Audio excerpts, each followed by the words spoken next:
Welcome to another episode of Until It's Done, a devoted podcast. I'm your host, Dana Lynn Kay. And like normal, I usually do follow-ups with my most popular guests. Today, I do have a guest who was on before. We had such a great conversation that we decided to do a follow-up or a part two or another fun chit-chat. So welcome back, Ashley Shield. Hi, I'm excited to be back again. Yes, I'm excited to have you. Our first episode was great. We packed a lot of really good information into that episode and got a lot of good feedback. And there's still so many topics that we can talk about and dive into. And I think people are still hungry for knowledge. They want to educate themselves and figure out what's going on with their personal cases and bodies. And sometimes it doesn't click until they listen to a podcast like ours, and we'll discuss some things. And for somebody out there listening, they'll be like, oh my gosh, wait, that's me. Or, so I love that we do these, and it just kind of opens up the conversation and dialogue for people to think, and then maybe even reach out to you, if they want to dig deeper. So, Exactly. So today's episode, well, we're going to talk about when people do everything. They say they're doing everything to lose weight, get in shape, get results, but it's still not working and they can't figure out why, which is a very frustrating place to be. And then the other thing that we're going to discuss, which I thought was interesting after you and I had decided on what the topic was going to be, I went on your page and I was like digging around a little bit, and I saw that you you have some information about GERD, which is like reflux. And that is like very personal to me because I have a daughter who deals with severe GERD. And I want to dive into that because as a mother, I did not know what was happening. And it was actually very scary. And the fact that it's a topic that you talk about, like, I'm like, oh, okay. Because it got to the point with my daughter that she actually, an ulcer was created because we didn't treat it, because we didn't even know. I thought, I don't know. Maybe actually, let's do this first, and then we'll finish out the podcast, the remainder, because we don't need to spend a lot of time on GERD, but I just want to bring light to it. When I had I have twins, and when Bijou she's one of my twins, we transferred the girls from cribs to toddler beds. And I thought that Bijou, we would put her to bed, we'd have dinner, we'd have a bath, everything, really nice nighttime routine. She was about, 2 years old by the time they went to toddler beds. Bijou would then wake up, she would go to bed, she'd lay down, and she would immediately start crying, and she would get out of bed and she would come to me and she'd be like, Mom, I can't sleep. I don't want to sleep. And I don't want to be in my bed. And she's crying. And then she'd say, I feel sick. I'm going to throw up. And I would be like, and I thought she was having anxiety for this new toddler bed. And so I would kind of not get upset with her, but like when you're an exhausted mom and you're like, oh my God, just go to bed. Like, you're okay, sweetie, go to bed. But she would go to the bathroom, and this is a tiny little toddler, and she would sit in front of the toilet and she would be crying and she would start coughing and coughing and coughing until she would vomit. And I would be like, oh my God, Bijou, calm down. Like, it's okay. It's bedtime. Like, you're going to be okay, sweetie. And this would happen and happen and happen. And I thought she was having anxiety, bedtime anxiety. And I kept thinking, okay, she's going to grow out of this, just like they grow out of every other stage when they put up a fight or whatever. And then there were some times which, oh my God, this makes me cry. I would look out and she would be like, this tiny little toddler laying in front of the bathroom because she was so scared to go to bed. And then she would throw up again. And I'm like, oh, this is like insane. Well, anyway, it went on for years. Some nights were worse than others. Finally, oh my God, she must have been, 5 years old. I think when we moved to South Florida, I became really good friends with my friend who I've had on the podcast a lot, Steph Rinaldo. And Steph is a nurse, and Steph heard Bijou coughing in the background. and I was on the phone with Steph all the time, and Steph was like, Dana, what's up with Bijou's cough? What, does she normally have that? And I'm like, yeah, she's got this like raspy, weird cough. And a lot of times at night, she like gets up and she's upset and she throws up and I don't know what's going on with her. And, and so I had started taking her to the doctor and they were giving her meds for asthma. And I was like, oh, is it this cough because she can't breathe? And they were giving her antibiotics and nobody knew what the hell was going on. And finally, Steph said, Dana, that sounds like GERD. She's like, that cough is not right. You need to go to like a GI doctor and you need to get her checked. So anyway, I found someone. I immediately did what Steph said. I mean, here's my friend who's like one of my besties. We're just like chatting and she's like, I recognize this. I'm a nurse. And so I took Bijou and then she had an endoscopy, and like I said, she was just 5 years old, 6 years old. And the pictures came back and when the doctor wheeled her out and he's like, she has really bad reflux. There's a flap that's not going down and it's burning her esophagus to the point that she has an ulcer. And as a mom, you feel like a failure. Like you're like, oh, like I was like, oh my God, my poor 2-year-old. Like that's what she was trying to tell me. And, she was scared to go to bed because everything was coming up her whole dinner and it was coming into her throat and she would cough to the point that she would vomit her whole dinner because of this severe reflux. So anyway, she went on medication and we finally were able to control and clear up the ulcer. But to this day, Bijou still comes in. She's 13 now. And she's like, Mom, I had reflux. I can't have tomato. I can't have this. I can't have that. So anyway, I want to give you the floor now that I shared my experience with reflux and GERD and all of this. And just enlighten everybody like what's happening and what do we do? What do I do now to even help Bijou when she's still struggling? Like, you know? So I will tell you this, about 90% of individuals, believe it or not, that have acid reflux actually have low stomach acid. Okay, about 90%. And there's that 10% they'll have swings from high to low, and that can be caused by a bacteria called H. pylori. That can cause acid swings that burrows in your intestinal lining, and that's what can happen. That if it gets too out of control, it can happen like what happened to your daughter, gets an ulcer.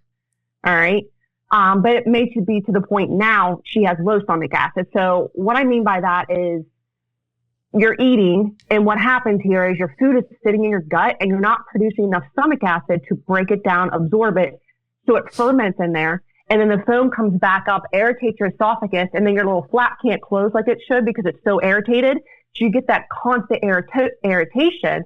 It can come off as coughing, clearing the throat, mucosis, like a mucus throat, post-nasal drip. You can feel like you have like tightness in your chest, and that can come off like heart issues or anxiety as well. You know what I mean? Yep. Some people will get really, really bad pain, like in their like xiphoid process area, like so like right between like the rib area. That's kind of like what happened to me. Like I would be doubled over in pain. I'm like, what is going on? Yeah. Before I knew about it. So like for her, what I would suggest is obviously one, she needs to still work on reducing her inflammation. So there's a lot of different things you can do for that. Personally, what I like the GOAT of things that I find that works the best is, I don't know if you're into peptides, but I love BPC 157. Okay. That is great for healing tissue. That's great for GERD, acid reflux, Barrett's esophagus. It is amazing for healing the tissue. And then number 2 is, I absolutely love a powder called Ultra Inflammax by Metagenics. Okay. It's amazing for like putting out the fire. And then my last thing would be, so I don't like overwhelm with supplements, is zinc carnosine because it helps with, again, healing the mucosal lining. Okay. And then throw in something to support her breaking down her food. Now, sometimes I'll play it safe till I see how the individual does, meaning I'll say start with digestive enzymes first, okay? And then after 2 weeks, then I would throw something in to bring up stomach acid. So what I like, it's again from the brand Metagenics, it's called Spectrazyme Beta-9 HCl. Okay. So what I like to do with that is like start with one tablet and they take it with the first bite of food with all main meals. So their body can have essentially assistance with breaking down that food, and so it's not sitting in there. So that's like some things that I would start doing right now. So that way she can have some more relief. Essentially. Okay. Are these one things that you can maybe you'll drop in a text for me and I can put this in the show notes so people can also make it easy for you. Yeah, I can do that. Yeah, that would be great. Cause it's when I think of it, think back, it's like, how are you supposed to know? And like you said, a drippy nose, a cough, tightness in breath, like you wouldn't even think. I thought it was asthma. I thought my daughter had a chronic cough. People would think the same. You're right. You know what I mean? So don't feel in any way, because if I didn't know about this, I probably would have thought the same. You know what I mean? Because I didn't have the proper education. You know what I mean? But since I do, obviously I know what it is. It's different. Right. You know what I mean? Right. No, and once you know. That's why doing these podcasts and discussing the things, I mean, there could be somebody out there who is like treating this. They're not understanding what this pain is. They're not understanding, what these symptoms are. And all of a sudden, it's like a light bulb goes off. Like, wait a second. It's something that I didn't even realize, because I did not realize it. And her being so little, she couldn't even explain to me even what she was feeling and all of those things. So. And I'll tell you one thing also, this happened to my husband. Obviously he's good now because he has his own functional health coach in the house. Yeah. Yes. But anyways, he would get food stuck in his throat and he would have to vomit it back up. Oh, wow. And that was his GERD. Okay. And he didn't know that. He actually went in surgery to get his range stretched and everything because it was so bad he could hardly eat food. Oh. And then when I got into functional medicine, I'm like, whoa, I know exactly what's wrong with you now. Yeah. I'm like, let me fix you. And it took him a minute to let me actually do a functional approach. And he's glad now because he has no issues now. He eats food normally, doesn't choke, off his PPIs. Wow. Yeah. I'm like, that's a game changer for somebody. And when you're in it, it's overwhelming. You feel like I wanted to just fix my child. And also like with even your husband being a grown man, it's like to not be able to keep food down and to feel that way, and something that we just have to do like on the regular, and it to be so challenging and to not understand like what's going on. How do I fix it? And is this an easy fix? Is this something that I'm going to have to live with forever? Do I suffer with this? So yeah, I thought that was pretty interesting that you were covering that. I don't see a lot of that on social media. That's why. It's something I'm passionate about because I get a lot of clients that have acid. It's like really popular, believe it or not. But yeah, I mean, it's just something I'm super passionate about. Yeah. And I really like work in those types of cases. It's, I don't know, satisfying or something because I can like reverse them and get them off their PPIs. Or like, oh my God. You know what I mean? Well, we're going to work on Bijou because this is something that I don't think a 13-year-old should be sitting there suffering with. And now to have you as a resource, I really, sometimes, and then, I'd go to the doctor and they were just like, oh, have her get Pepsid, so we were buying bottles of Pepsid. And I'm like, really? Is this is the answer? And it's not going away and it's not solving it. She's not. So, but I want to get to the root of the problem and really solve it for her so that then it can be a closed chapter and like it's something that she dealt with and she doesn't have to suffer with the rest of her life. So I think that that's a beautiful thing to figure something out and then solve it. Exactly. Yeah. Yeah. So, all right. So we'll move on from there. So let's get back to our topic. Okay. So somebody is doing everything. I'm sure you hear that a lot. I'm doing everything. I'm eating clean. I'm eating perfect. I'm walking. I'm doing my cardio. I'm doing my weightlifting. I'm doing everything. Nothing is happening. What is usually the case? What is going on? Oh, this can be so much. And you know what? I hear this like every day almost, you know what I mean? And I'm like, all right, let's break it down. So essentially, there's a few things. So obviously chronic stress. So think of cortisol overload. So cortisol tells your body to hold on to fat.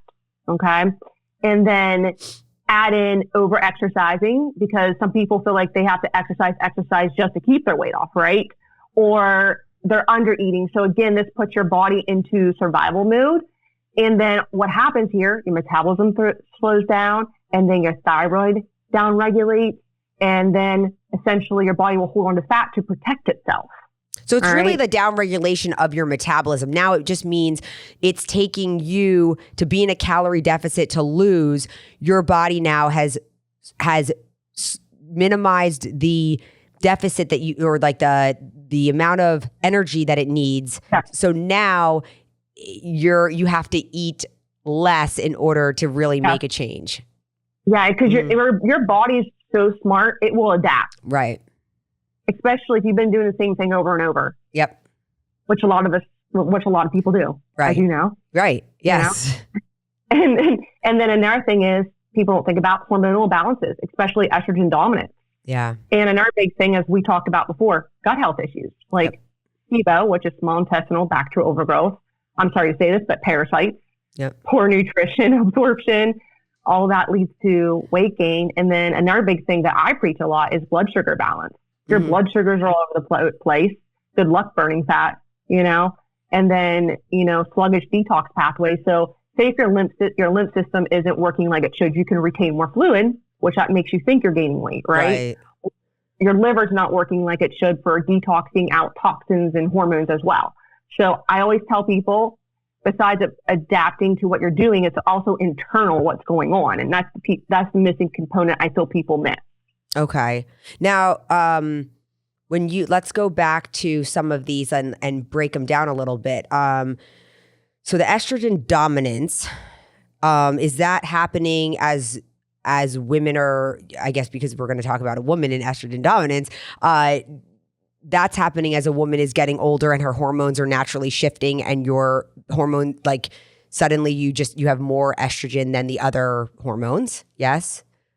Honestly, I've seen it happen all ages. Oh, okay. You know, it can just happen from someone not going to the bathroom daily. Okay. Because again, you're not getting out toxins and excess hormones like you should be. It could be from someone that has chronic stress. You know, that will increase your estrogen and then decrease your progesterone. So relatively, your estrogen's higher. Okay. And then, but yeah, as we get older too, our estrogen will stay higher and our progesterone will drop. So yes, that does happen as well.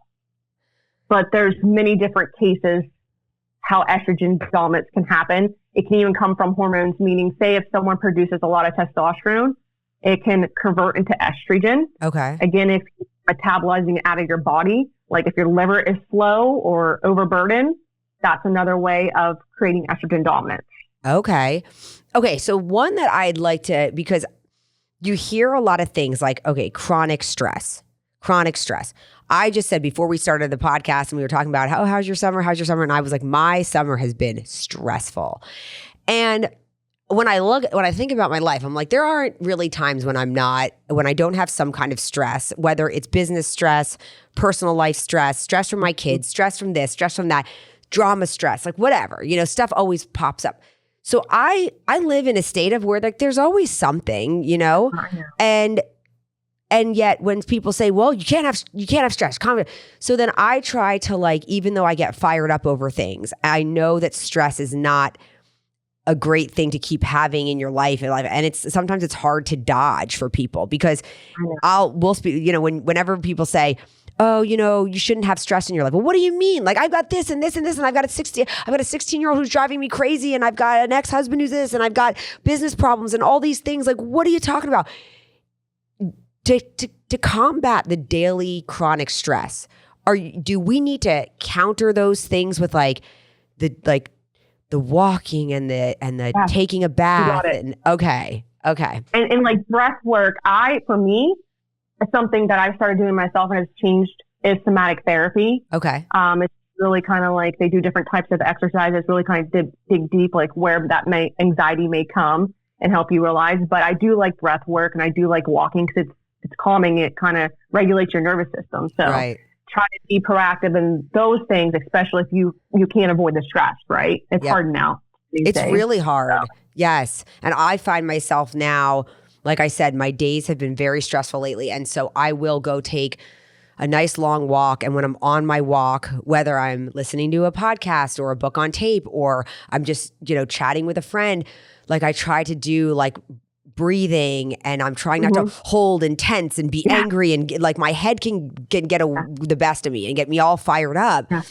But like shaking it off and really trying to just relax my body. I remember when I went through a really rough time where I think when my body was kind of going a little haywire for a bit, I mean, I would even do things where I would just sit in a bathtub and just try to like breathe. And I've done the same thing. Yeah. Okay. So those are the things that we have to do. Yeah. So that's what we're talking about.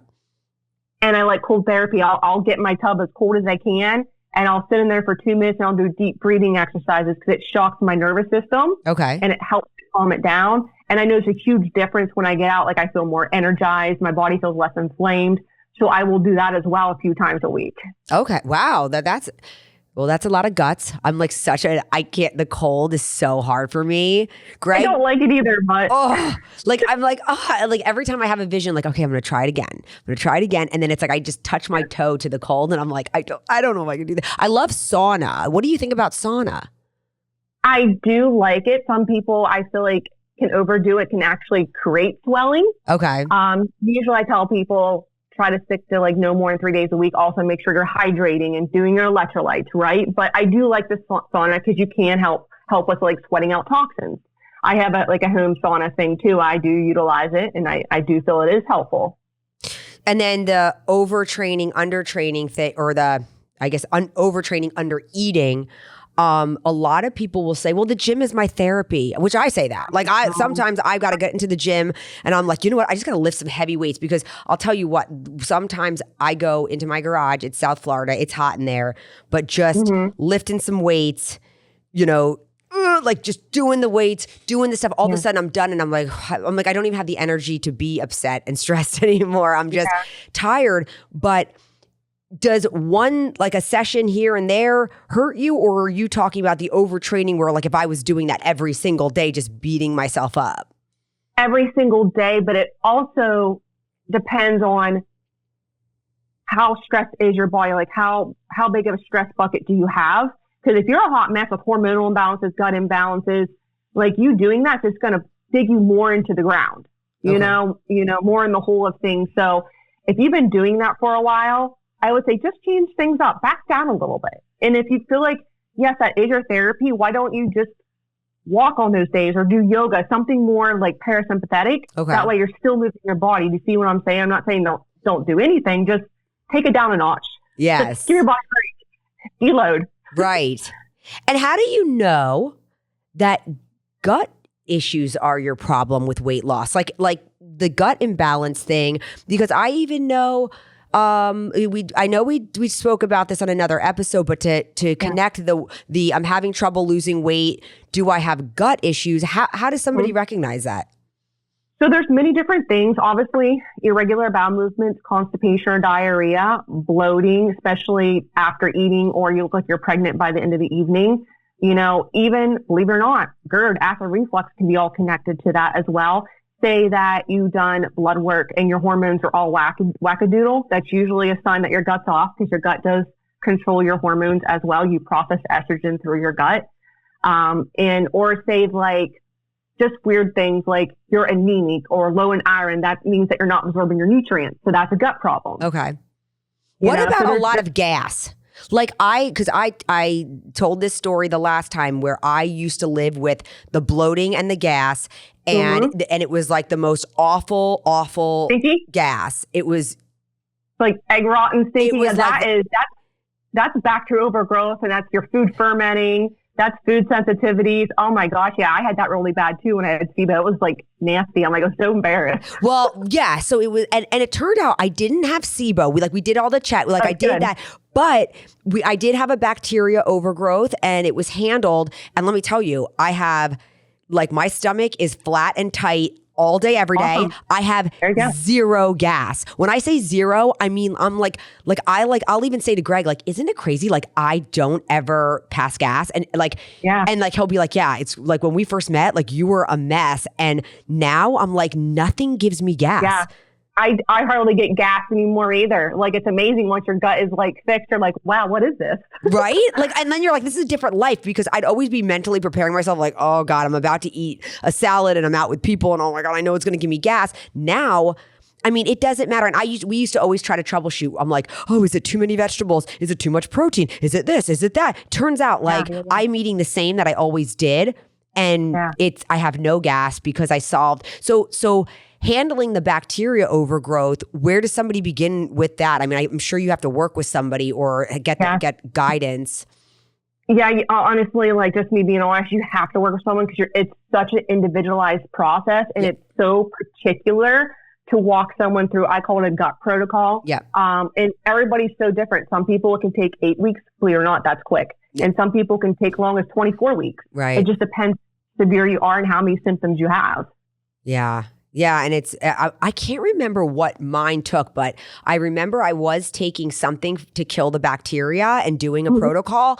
And I remember the last dose of the pills of these like gut killer, whatever, the bacteria killers, the last dose was the last time I had gas. And it was like, I remember you saying that. It was like the weirdest because I'm like, is this working? Like I am just doing this diet. I'm doing this protocol. I take the last one on a boat trip with my mom. I remember, and I had the empty bottle. I threw it out and I was like, all right, well, that's my protocol. I finished every single one.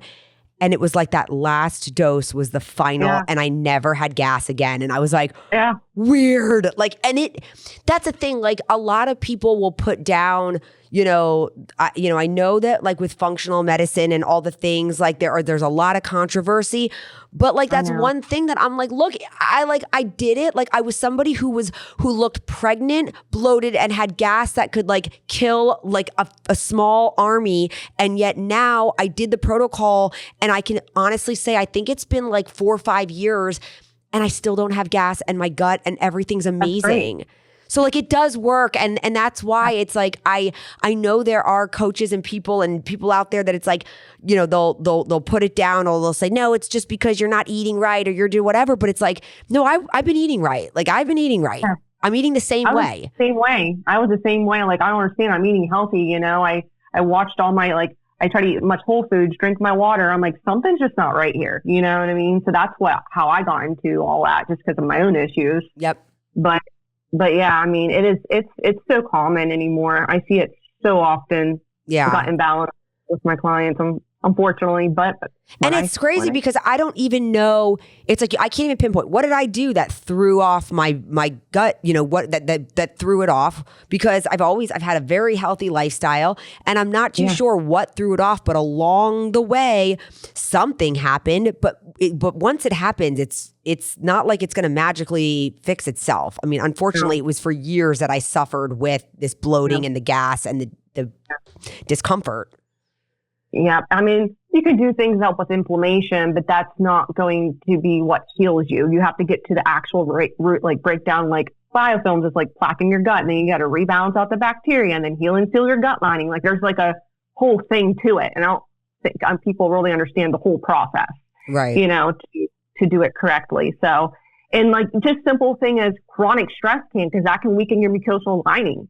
Like, and that can cause a systemic inflammation to your body and then take off your immune system and got a whole thing going on then. Yeah. No, doing it was the best. I worked with a coach. You probably know who she is. And I remember because I was so desperate and it was somebody that I saw like posted about it. And I was like, that is me. And that's why I'm saying like sometimes just hearing something and because I'd say like, is it just that vegetables get you gassy? Like, is this every time I eat a salad, I'm supposed to like now have this big belly and just have gas all night to where my family, nobody wants to hang out with me? Like, I thought like, is that the healthy lifestyle? And there's always jokes like in the bodybuilding world or the fitness world where it's like, oh, that just comes with the territory. It's like, if you eat healthy, you get gas. But it's like, no, you shouldn't have to, you shouldn't have to walk around like that. What's the point of being so healthy if you're then going to feel awful? Yeah. It's, what a cruddy way to live. Okay. So, and now so the under eating part, so then that's where people really hit plateaus, right? With why they're not now moving the needle. I mean, that's to get back to like the weight loss thing. So now somebody has been eating, say 1,200 calories and they're like, I've been eating the 1,200. I've even like, I eat healthy, I eat whatever. And like, I just can't lose. In fact, I gain. Yeah. So there's a few things besides what we previously chatted about with adaptation, but also I think your body thinks it's starving. So it slows everything down, slows down your resting, metabolic rate, your thyroid. And then another big component, you lose muscle mass. We want muscle, ladies, to eat more food and burn calories, right? Yeah. Don't be afraid of muscle, So I personally, I want all the muscle. Obviously, again, like I know we're broken record, but then that creates stress on the body, which then increases your cortisol, increases inflammation, then that leads to blood sugar imbalances, and that leads to weight gain. So it's like a big domino effect. What happens if you are chronically under eating and you're never doing like per se a refeed or a reverse, you know what I mean? Where you walk your calories slowly back up. Yeah. And people are so scared to do that. They are. It's like wild. Like I see it a lot where like not only are people still kind of scared of carbs, which is kind of sad. I mean, it's very sad actually, but there's like women are so scared to walk their calories back up and to say, I eat 1,600, 1,700, 1,800 calories. It's as though it's like they're like feeling that that'll never work. Like I see it on my own. Some people will ask me, well, how many calories do you eat? And I'll be honest, like I'm anywhere from 1,500 to 2,500. It really depends on the day. And I like I do my refeeds and I'll go really high on carb days or, you know, on higher carb days. Cause I need to fuel my body because I don't want to hit that plateau and I don't want to keep going lower and lower to see results. And yet then if I'm honest and I open up and tell somebody in my DMs, oh no, I could never eat like that. Oh, if I ate like that, forget it. I would just gain so much weight. And I'd be like, why are you fearing, you know, going up to 1,700 calories? Like it's making it harder and harder now for you to make a change. And it's obviously people reaching out to me who want to make changes. Yeah. It's really like, it's like reprogramming the brain, right? That it's okay. Yeah. I mean, you know, I think some people don't have, not to be mean, but don't have the proper knowledge how to do that either. You know what I mean? Like how to do it the proper way without gaining a whole bunch of weight. And I think that's the fear in the end, right? All that they go down to that weight and their fear is starting back where they were, you know, and it doesn't have to be the case. Like carbs are good for you. We need that for our hormones to thrive, you know, our thyroid to thrive. Like, you know, and I was like that a long time ago too, until I had the proper knowledge, you know, like, oh, these aren't bad for me. And I think part of me, reason why I was scared of carbs is because I reacted so badly, meaning I would get puffy, I would gain weight fast, but here it was a byproduct of what was going on with my body, the hormonal imbalances, the gut imbalances. That's what was truly causing the response that I did when I actually increased my carbs. Right. So maybe those people need to look deeper, and it may be something like that. Yeah. And when you increase your carbs a little, like more than just a little at a time, then they see the scale move. So then that freaks them out because then, you know, carbs attached with water and then you know, now you're looking at some water weight and it's like, okay, well, you didn't gain fat, like calm down, but give your body a minute to adjust, you know what I mean? Right. Water weight. And so the blood sugar, talk about that with you spoke about blood sugar fluctuations or having your blood sugar that also keeps people. What's going on that would keep you with your blood sugar? So if someone's eating food per se and they don't release enough insulin, you need insulin to grab the glucose, use it as fuel, shuttle it to your muscles. If you have someone that doesn't release enough insulin, they're going to store it more as fat. Okay. Or they won't keep their blood sugars regulated. That's what happened to me. I was not releasing enough insulin to grab my glucose. So I had to do some glucose support to help with getting my blood sugars in balance, essentially. So that's what can happen, you know, with people when it comes to that. So how is that healed? I mean, is that something that you do with nutrition or is it like it's a few things. It is nutrition. It's, I mean, again, stress, because again, you raise cortisol. Cortisol still causes the blood sugar imbalances, but it's stress, it's nutrition, it's addressing your gut health, because, you know, having overgrowth, believe it or not, can affect your blood sugars as well. You can also supplement. There's some great supplements out there to support your blood sugar. I like something called GDA Max Pro. I take it with all my main meals. Okay. And I do feel it does help my blood sugars stay balanced, especially with a high carb meal. Okay. Like I don't spike as high as I normally would without it, essentially. So, and I have a continuous glucose monitor. And it's really interesting. I'm just doing it for self-study and, just to see like how my blood sugar spikes and stuff like that. So it's just really interesting when it comes to that. But I do find if I'm in a high stress situation and I eat, holy crap, my blood sugar spike. Oh, wow. So I have to be mindful, you know what I mean? Try to like take a couple deep breaths before I eat, try to get myself calm. And if I do, my blood sugar stay more stable. I'm just someone that's really prone to that. Okay. I'm a high anxiety individual. So everybody's a little different when it comes to that, but stress does affect me in that way by affecting my blood sugars. Okay. So that's how it can happen as well. Okay. Wow. There's a lot of moving parts here. Yeah, I know it's a lot. Yeah. But it's different for everyone. It's so hard to like, hey, this is your cause. You know what I mean? Yeah. Yeah. No. And I want to make sure, I'm looking at some of these notes, like we hit on everything, because I guess like, and it doesn't even have to be all of these things happening at once. Somebody can just have, right? Just one thing, two things or whatever. But I mean, does it become like a domino effect where if you have one thing and you don't take care of it, it can start to spill? 100%.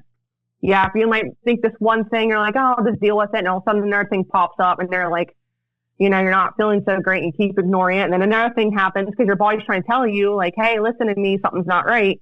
And then your stress bucket gets fuller and fuller and fuller and it overflows and you're hit with all these symptoms at once. You're like, what happened? Yeah. Right. So that's how the best way I explain it to people. You know what I mean? It can gradually build up over the years. Let's talk about the thyroid for a minute, because you had touched on the thyroid and how it can be affected. Once the thyroid gets to, not healthy levels where you're feeling the side effects of a thyroid that is shot or stressed or whatever, can it come back without medication? 100%. Seen it with my own eyes. Okay. Yeah, I used to be on thyroid medicine. I'm completely off of it now. Oh, That's wow. Yeah, even my co-coach Mandy, she has Hashimoto's, off medication. Wow. So that gives some people hope out there that if... Yeah. Now, we will support with natural supplements, though. Okay. To support the thyroid. I mean, obviously, that's a lot better than actual medication. Sure. Right? You know, if you can avoid it. Because I tell people, honestly, over a long period of time, if you're taking thyroid medicine, it can cause a little bit of weight loss resistance. I've seen it because some people will need a higher dose because they start to plateau, with their thyroid levels. So that can happen, and I have seen that. But yes, it's 100% possible to get off your thyroid medicine, but you may need some herbal support with that. Okay. So with the with the thyroid meds, people become kind of resistant to it, or that build up a tolerance? Yeah, 100%. And so then that's happening when you you're taking it, and then the thyroid just starts to just not perform. Yeah, meaning they can start feeling more fatigued, or they feel like all of a sudden they're putting on weight, or maybe their thyroid levels are starting to get imbalanced when they do blood work. Like some things are starting to look a little wacky that are not within range. Oh, wow. So a couple different things, yeah. Okay. And I don't forget, 20% of your conversion of your active thyroid hormone, which is your T3, comes from the gut. Right. So there's the connect. It's all connected. Now, so say somebody wants to even know, am I making this up in my head? Should they be getting blood work first to see what their thyroid looks like, or what's the best way to know if they're, because sometimes if people say, oh, I'm really tired, or I'm really whatever, oh, it must be my thyroid. Well, is it? Is blood work the best place to start? I would say, yeah. I mean, test where you can. If, you're able to do the blood work, your doctor's open to running blood work. Yeah, definitely do that. Sorry, I missed my voice. But yeah, blood work would be best to do with a full thyroid panel. When I say full thyroid, because doctors miss a few things, I'm talking about TSH, free T4, free T3, TPO, TGAB. I want the full bam. I want to look at everything, not TSH, which most doctors just do, or it's a free T4. You know what I mean? Right. Look a full picture, please. Okay. Yeah. So a really robust blood work. Yeah. Okay. And if people are wanting to look at deeper, with hormones or their gut, there's always a GI map stool test or a Dutch test. That's functional test. Unfortunately, that would be out of pocket because insurance don't cover that. But I love those two things to kind of like a deeper look what's going on within your body. Right, to really dig deep and see. Is there a time of the month that a woman should do blood work on that gives you the best snapshot for her hormones? Or because I know with women, we're all over the place during the month. I will say this one thing, always do your blood work fasted, just as a rule of thumb. I will say that. Okay. Number two, if you're testing hormones like estrogen, progesterone, if you still get a cycle, time it with your cycle. Typically, I know everybody's cycles are different, and that gets a little tricky, but say if you have a 28 or a 31 day cycle, most likely you want to test on day 20 or 21. Okay. That's good to know for women. Yep. That's the best like snapshot I can give you. But I know everybody's cycles are different, so it really depends on the person. But yeah, timing does matter when it comes to that. Okay. And now as far as like FSH and LH, you want to do that day 3 of your cycle, but everything else can be whenever. Okay. Just do it fast. Okay. Yeah, these are details that people really don't know. And sometimes if you don't have somebody that's guiding you and you just want to kind of first see like, you know, what's going on and you ask your doctor to run some blood, it's like, you know, I like in the past, I wouldn't have known any of that. I would just like go get my blood work done. And then, you know, and I was.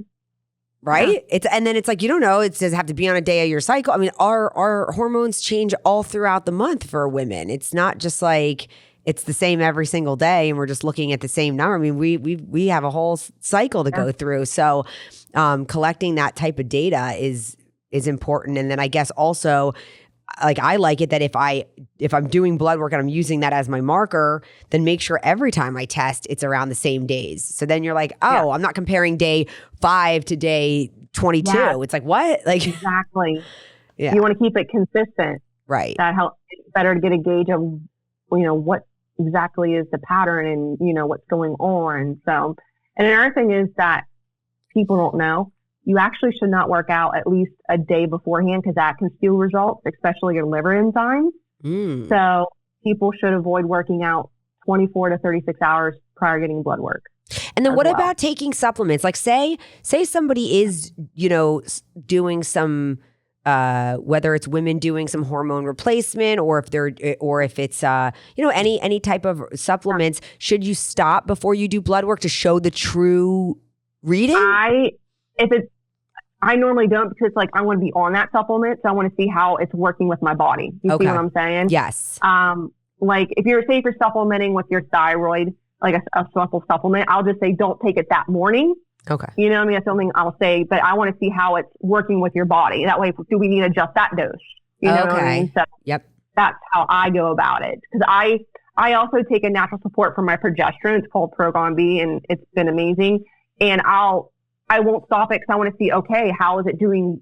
How is my body doing with me taking it? Right. So do I need to increase it or decrease it? So hopefully that kind of helps people out. Yes. Yes, that makes sense. Yep. Mm-hmm. That makes sense. I think because it's always like tricky, like should I be taking it to see where I am with it or without it, or, you know, and with hormones and stuff, it's like, it's a lot, but I feel like once people have like figure it out and they're guided and they have the knowledge, you can really discover so much about yourself and really then understand your body and then get the help that you need. Like then you'll really know like what is going on. Like, you know, I've been having, you know, I did a really great podcast about menopause or perimenopause with a friend of mine who's been doing so much research and like you said, self-research where it's like she was kind of like the guinea pig because she's like, I'm going through this. I don't know what is going on. Yeah. And wow, like it's empowering to finally get that control over your body and to feel like you can fix yourself. That's a big change in life and so and you know, I feel a lot of those ladies too. They're like, I don't understand. My body just did a 180, you know, and don't know what's going on. So is that another area where maybe your body perimenopause and obviously going into menopause where women start to see their bodies going a little haywire and then they struggle with the weight loss too? I mean, I would say about 50% of those are my clients right now. You know, unfortunately, they're a little bit of hot messes. Yeah. Like I said, their body just does a 180, like their hormones are all over the place, and that, again, I hate to say it, affects your gut microbiome, it affects your blood sugars, because hormones do impact all those things. Yeah. So, and they've been doing the same thing over and over, and it's not working anymore. They've been under eating. That's a big thing I see. They do undereat. They think they're eating enough, but then when they work with me, they're like, oh, maybe I wasn't eating enough. So is the goal to hit that sweet spot? Because it's like, well, we don't want to undereat. We don't want to overeat. So it's like finding where is your sweet spot, right? Yeah. I mean, it takes some time. Sometimes you just got to be patient for a little bit, and just move at it. Don't move at a fast pace. Just be patient and move slow. Like that way you can see what works and give your body time to adjust. Yeah. So, right. Even when I'm reversing someone, I'll only move 50 to 100 calories at a time. Yep. Just because one, for the person's mental space, right? And number two, I want to make sure they don't blow up. Right. Right. So, yeah. I feel slow is better in most cases. Yeah, slow is better because I've done reverse diets before because for a long time I dieted and to stay super lean and stay whatever. And I was so scared I was going to put on all this weight doing the reverse. But it turned out like my body, every time I would just like add in like another 100 calories, my body, like you said, our bodies are so smart that they will adapt and adjust. And then my body learned how to stay lean with more calories. And so then I'm like feeding my body. And I never did this like blow up because it was just a slow, steady climb. Yeah. And when you do that, week after week after week after week, all of a sudden you've added in, say, another 400 or 500 calories. And it's like, oh my gosh, but yet I didn't pack on all this crazy weight because my body, I've allowed it, just like it adjusted down, it can adjust up. Right? I mean. Exactly. And oftentimes you even look and feel better. Not just oftentimes, always. Like like my body I ended up filling out more. I look firmer. My muscle bellies are fuller. And I also have more energy. Mm-hmm. Yeah. It's magic. I know, right? Yeah. I mean, once your body's in a good optimal spot, it's going to respond a lot better. Yeah. Than ever before. So is there anything else you want people, women, in general? I guess a lot of women listen, but just people to know about this topic. I mean, I don't know. These were some things that we had discussed, but is there anything else or tips or anything that you think people should do to combat it if they're feeling this way? So, I mean, just kind of like just a couple points of just recapping, like we talked about. Maybe think about reverse dieting, moving slow, like increasing your calories 100 at a time. And your number two, if you've been doing a lot of HIIT and a lot of training, maybe you back down to just walking and then only working out 3 to 4 times a week. If you have a lot of stress in your life, start working on your nervous system, whether it be walking, journaling, cold plunging, somatic therapy. And then last but not least, address root causes. Look into more of your gut health, your hormone health, right? Maybe do some testing. So those are just kind of simple things that I would recommend just off the start that you could start doing. Besides obviously the same old, try to eat as much whole foods as you can and drink your water, besides those things, but that would be the key points that I would, encourage people to do. Yeah.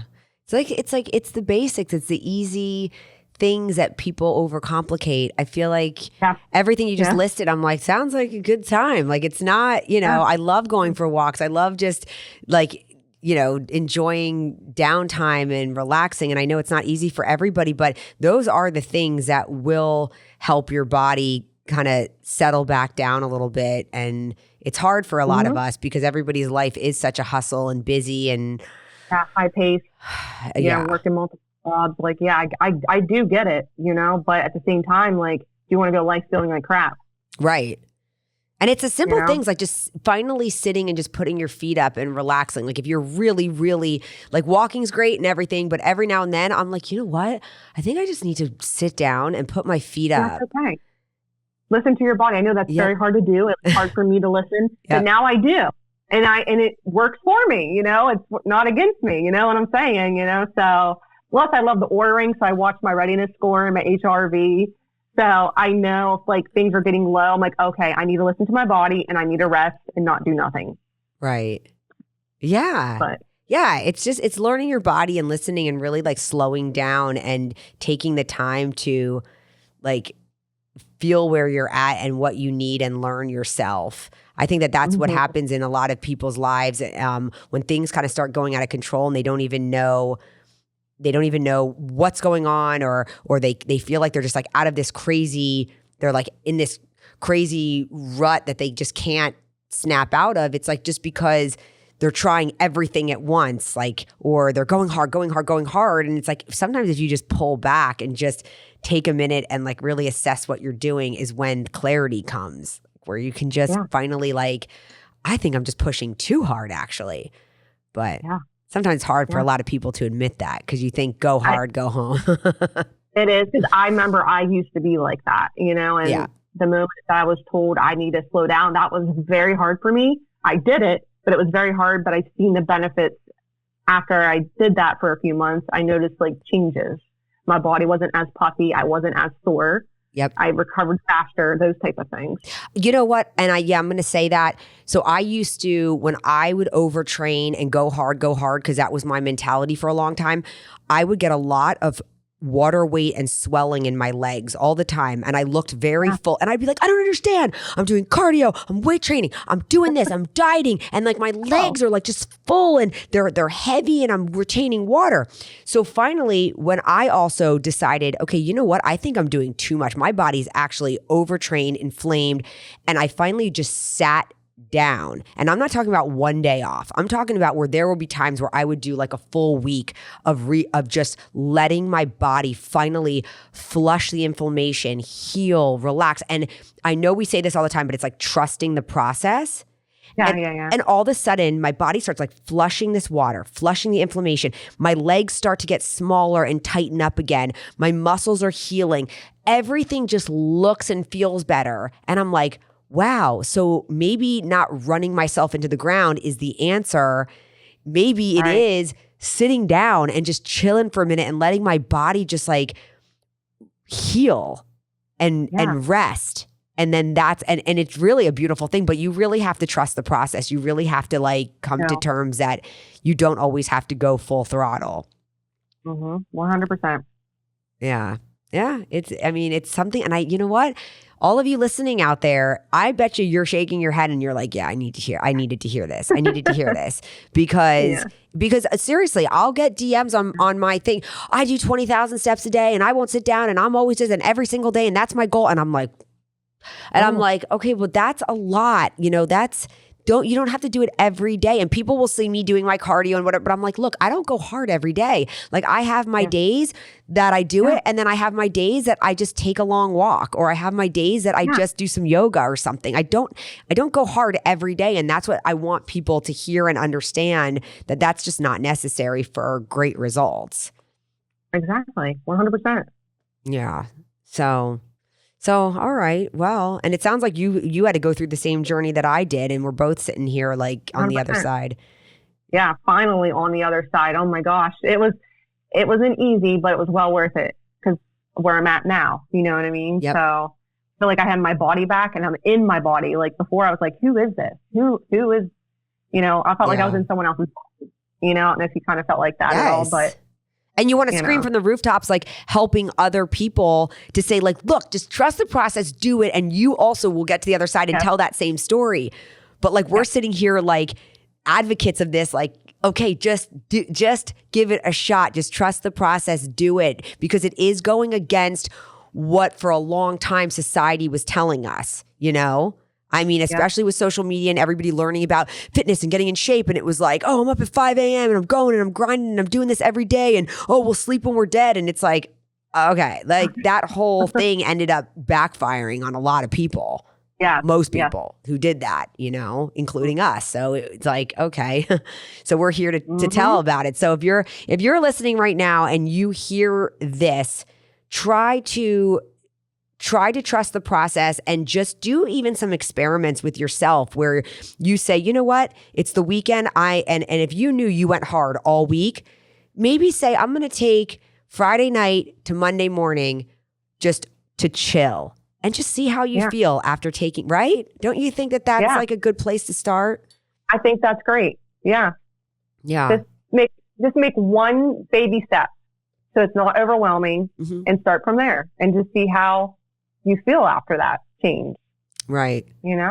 Yep. So yeah. And you'll feel it on your body. Like it really, there is something, obviously, like your body needs to heal just like anything else. If you skin your knee or you broke your leg, I mean, you'd have to let it heal. And what is that? It's you're resting. You're letting something rest and recover and heal up stronger. And it's the same thing with tearing down your muscles day in and day out. You've got to let them heal and recover. Yeah. Yeah. You got to let your muscles heal. Yep. And your body. All right. Well, this was great. I love this message for today because I know there are so many people that need to hear this. Also, I know there are people that are stuck in a rut. Ashley, thank you so much. You guys, I'm going to put all of Ashley's information in the show notes. She's going to send us some of those supplements that she recommends. I'll put those in the notes. And I'll also put where you can find Ashley on social media and her website and everything. So you can check out Ashley. She's so knowledgeable. So thank you. Thank you. Thanks for having me. It's always a good time. So yes. And if you guys have any other topics that you want Ashley and I to discuss, we can always regroup again and come back and do part 3. Yeah, there's always so much out there. There's always so much to talk about. Well, thank you so much, Ashley. Yeah. And thank you guys for listening to another episode of Until It's Done, a Devoted podcast.